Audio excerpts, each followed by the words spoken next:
Quick reminder before we get started on this episode. This podcast is based on my personal experiences and isn't medical advice. If food makes you feel nervous now that you're gluten-free, if you overthink menus, hesitate at social events, or feel a pit in your stomach when you're not in control of the food, I want you to know first, you are not broken, and this is so normal, and I've gone through this. I've heard other people go through this. You're not dramatic or doing gluten-free wrong at all. Food anxiety is incredibly common when you're gluten-free or have an allergy, especially with celiac or gluten sensitivity. And today we're talking about why that anxiety develops, why it makes sense, and how to start loosening its grip without ignoring your safety so that you can feel calm around food again. Let's dive in. Welcome to the Gluten-Free Engineer podcast. I'm your host, Carrie Saunders. In 2011, I was diagnosed with celiac disease, a moment that changed everything. But I was determined not to let it hold me back. With my 2 engineering degrees, I set out to reverse engineer the gluten-free lifestyle, breaking down recipes, safety tips, travel hacks, and everything in between to rebuild a life I love. Whether you have celiac disease, gluten intolerance, or simply choose to live gluten-free, this podcast is for you. Join me each week as we simplify the gluten-free lifestyle, make it fun, and prove that you don't have to miss out on anything. Welcome back to the show. Today we're talking about why food anxiety is so common when you're gluten-free. I feel like for me, the root of this is the fact that most people don't understand what gluten is. They understand food allergies a lot more than they understand gluten. And I think part of this is due to the fact that gluten is in several different types of grains. It's not like it's one thing. It's not like it's just peanuts or all the nuts, which are a bit more obvious, especially visually, to recognize and to really kind of think about it, because that's been around a lot longer as, food allergies. And so I think part of why people get so anxious when they're diagnosed with gluten is it just hides so well in so many things. I'm absolutely not dismissing people with allergies. I know that can cause such anxiety too. I've had many friends with children with severe allergies as well. And it's just any sort of food issue like that can cause so much anxiety. So I want you to feel completely normal and that you're not alone in this, because you're absolutely not. I know that I still will sometimes have food anxiety. I'm so much better now, but it has been like 12, I don't know. I've lost track. Gosh, it's probably been about 14 years now. I just did the math a little bit better, 14 or 15 years now. And I can still get food anxiety still. But I do know that it's so much better now than it was when I first started going gluten-free. So I want to talk today about how do we transition out of that anxiety without, being lax and not making ourselves safe. And one of the reasons that it starts and why you have this, and it's the same for allergy people, food becomes a threat, not just fuel. That food that can cause harm to your body can be a threat, which can cause you anxiousness when you want to go to eat. And before diagnosis, food was just neutral or enjoyable. You didn't have to think about it. You didn't have to think about everything that you put in your mouth or around your mouth or, any way that could potentially get into your mouth. But after gluten reactions, and especially once you start healing and really noticing how severe those reactions can be, food can become linked to pain, sickness, or consequences, headaches. Maybe you feel anxious. Maybe you feel angry. Maybe you feel super tired. Maybe you just can't function. They can cause such anxiety of being afraid that if you eat something, you're going to debilitate yourself for a few days. And your brain has learned to associate eating with danger. It is a protective response and not a flaw in you. I've had so many people with celiac or severe gluten intolerance tell me, because I warned them, I'm like, you're probably going to get to a point where going down the bread aisle is going to give you a temporary headache. And they'll come back to me months later, especially those diagnosed with celiac, and go, oh my gosh, you're right. It's been like 3 months. And now if I smell bread, it gives me a headache. And I tell them that's not, in your imagination, that's your body being such a good body to you and recognizing, okay, I recognize the smell. The smell is associated with gluten, and gluten gives me migraines or headaches, or gluten is bad for me. It's just like people I know that have had kids that have peanut allergies. They will get a headache sometimes first if they start to smell, like say there's peanut oil, being fried, and they can smell it up in the air. They'll start to get headaches. It's our body's warning system that there's something wrong. So you're going to get some odd symptoms like that when you've been gluten-free long enough, and it might be a little bit alarming, and you might feel a little crazy. I know I kind of felt a little crazy at first until I found other people going, yeah, that happened to me too. So I want you to recognize that this is just a normal response to your body having either, headaches or just general anxiousness if you're going to go eat and you're not confident that it's free of gluten so that you can feel safe. So this also goes back to the fact that you were very likely hurt before you had answers. Most of the people I talk to who have celiac or severe gluten intolerance were sick for years before diagnosis, sometimes decades. I was sick for 30 years, more than 30 years before I figured out, and then the doctors confirmed that I had celiac. Many times symptoms are dismissed or unexplained, or you're told that you have something else. That can create some hyperprotectiveness in yourself because you have been dismissed for so long, and you have, been told you have something else and not been validated as to what is wrong with you. Your body remembers what your mind didn't understand yet. And it's very protective of yourself. And that's one of the reasons why you can have such anxiety around this. The stakes are really high with gluten whenever you do get them accidentally. A mistake doesn't just mean discomfort for most people that I talk to. It many times means days or weeks of symptoms. I have one friend that she many times will go into the ER if she gets a gluten accidentally. She's very, very, very symptomatically celiac, and she many times lands her in the ER. She will have other things flare up, and her body just goes to a wreck whenever she gets a little bit of gluten. And that pressure will naturally increase your anxiety, or really skyrocket your anxiety if you're one of those super severe people whenever you get gluten. And that's why caution makes sense when consequences are real.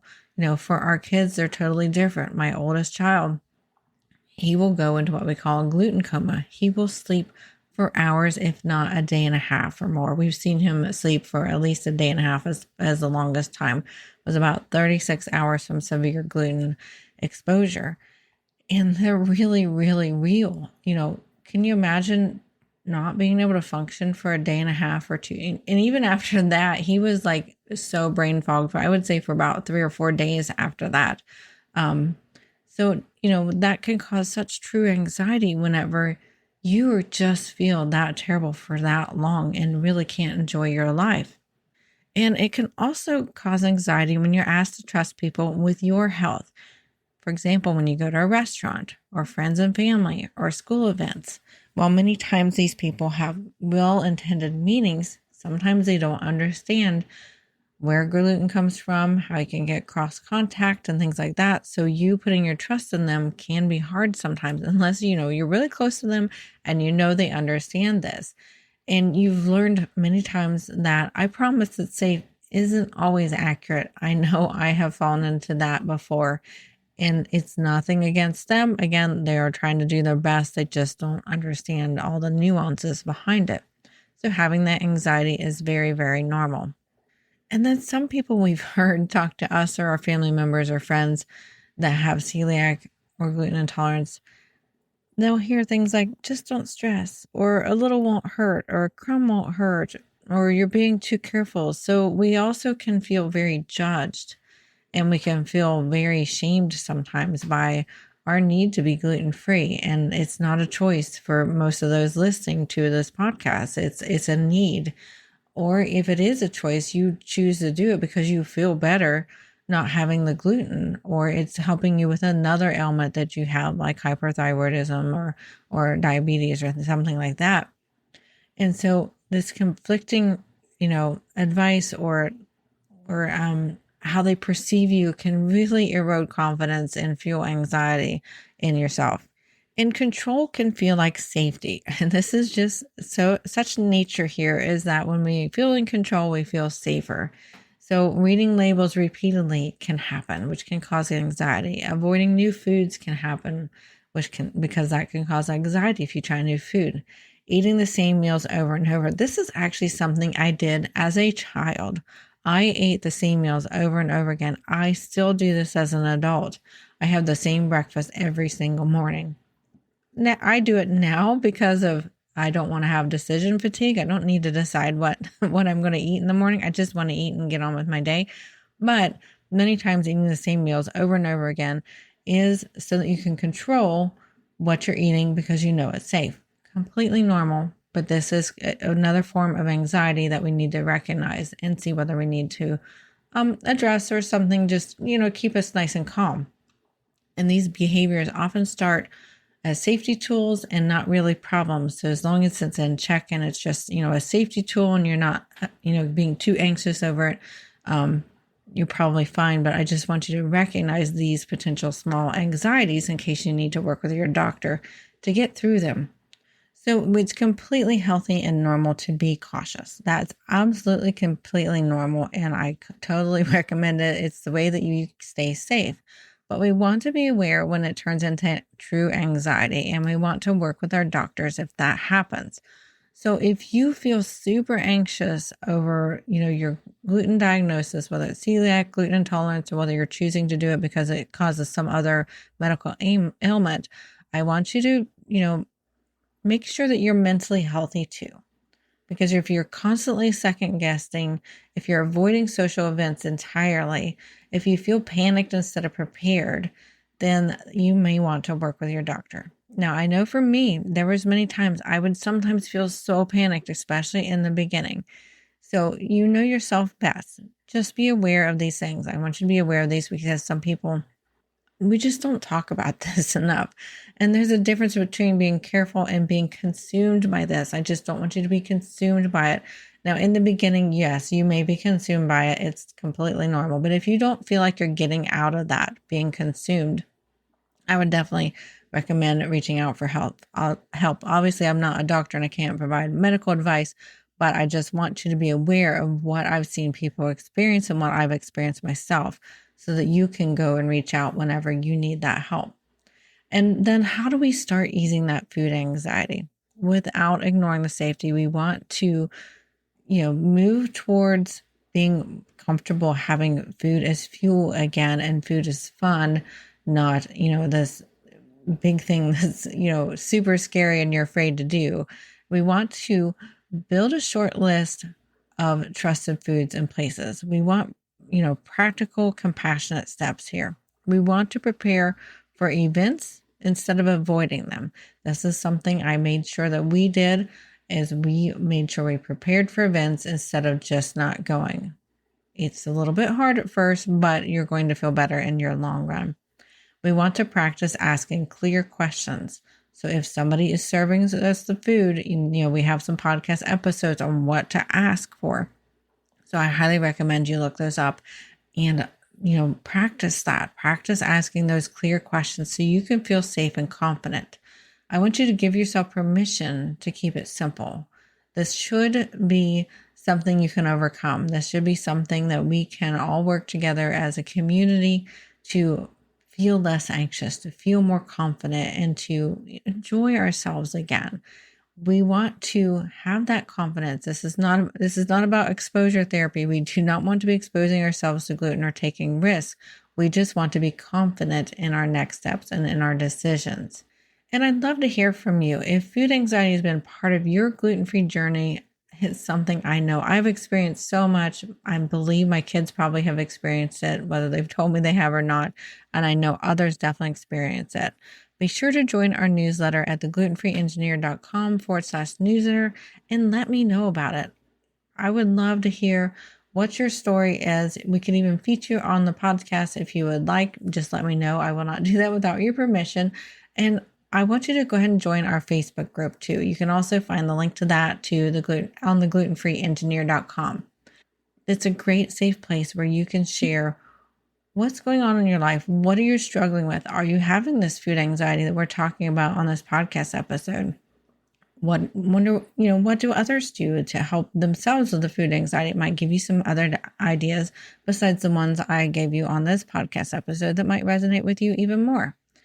And then I want to tell you that one last thing that helped me the most was realizing that my anxiety wasn't something to fix. It was something to understand. Please be kind to yourself when you're trying to understand this and be compassionate.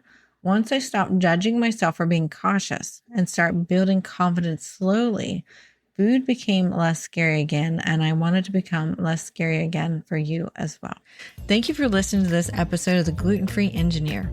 If you found value in this story, please share it with someone who might need encouragement on their own gluten-free journey. For more tips, recipes, resources, and even links to my YouTube channel, head on over to theglutenfreeengineer.com. It's your one-stop hub to make gluten-free living simple, fun, and full of flavor. And don't forget to subscribe so you never miss out on an episode. And we will see you next week.